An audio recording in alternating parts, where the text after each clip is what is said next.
Le don de piété. Le don de crainte de Dieu est destiné à guérir en nous la plaie de l'orgueil. Le don de piété est répandu dans nos âmes par le Saint-Esprit pour combattre l'égoïsme qui est l'une des mauvaises passions de l'homme déchu et le second obstacle à son union avec Dieu. Le cœur du chrétien ne doit être ni froid ni indifférent. Il faut qu'il soit tendre et dévoué. Autrement, il ne pourrait s'élever dans la voie à laquelle Dieu, qui est amour, a daigné l'appeler. L'Esprit Saint produit donc en l'homme le don de piété, en lui inspirant un retour filial vers son Créateur. Vous avez reçu l'esprit d'adoption, nous dit l'apôtre, et c'est par cet esprit que nous crions à Dieu, Père, Père. Romains 8,15. Cette disposition rend l'âme sensible à tout ce qui touche l'honneur de Dieu. Elle fait que l'homme nourrit en lui-même la componction de ses péchés à la vue de l'infinie bonté qui a daigné le supporter et lui pardonner, à la pensée des souffrances et de la mort du Rédempteur. L'âme initiée par le don de piété désire constamment la gloire de Dieu. Elle voudrait amener tous les hommes à ses pieds et les outrages qu'il reçoit lui sont particulièrement sensibles.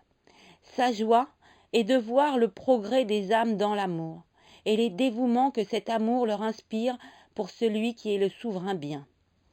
Remplie d'une soumission filiale envers ce Père universel qui est aux cieux, elle est prête à toutes ses volontés. Elle se résigne de cœur à toutes les dispositions de sa providence.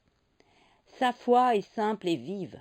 Elle se tient amoureusement soumise à l'Église, toujours prête à renoncer à ses idées les plus chères, si elle s'écarte en quelque chose de son enseignement ou de sa pratique, ayant une horreur instinctive de la nouveauté et de l'indépendance.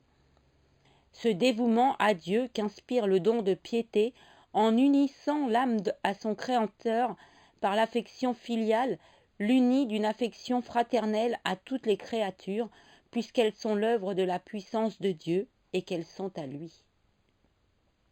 Au premier rang, dans les affections du chrétien animé du don de piété, se placent les créatures glorifiées dont Dieu jouit éternellement et qui jouissent de lui pour jamais. Il aime tendrement Marie et il est jaloux de son honneur. Il vénère avec amour les saints. Il admire avec effusion le courage des martyrs et les actes héroïques de vertu accomplis par les amis de Dieu.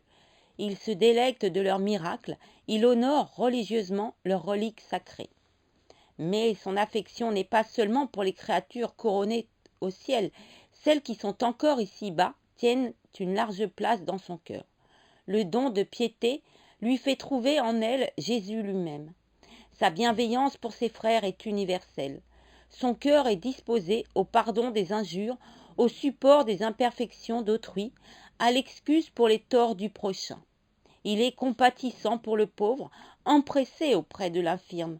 Une douceur affectueuse révèle le fond de son cœur, et dans ses rapports avec ses frères de la terre, on le voit toujours disposé à pleurer avec ceux qui pleurent, à se réjouir avec ceux qui sont dans la joie.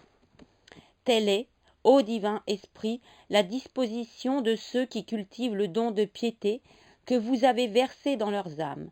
Par cet ineffable bienfait, vous neutralisez le triste égoïsme qui flétrirait leur cœur, vous les délivrez de cette sécheresse odieuse qui rend l'homme indifférent à ses frères et vous fermez son âme à l'envie et à la haine. Pour cela, il ne lui a fallu que cette piété filiale envers son Créateur.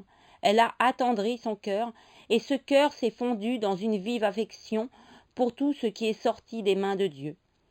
Faites fructifier en nous un si précieux don. Ne permettez pas qu'il soit étouffé par l'amour de nous-mêmes. Jésus nous a encouragés en nous disant que son Père céleste fait lever son soleil sur les bons et sur les méchants. Matthieu 5, 45.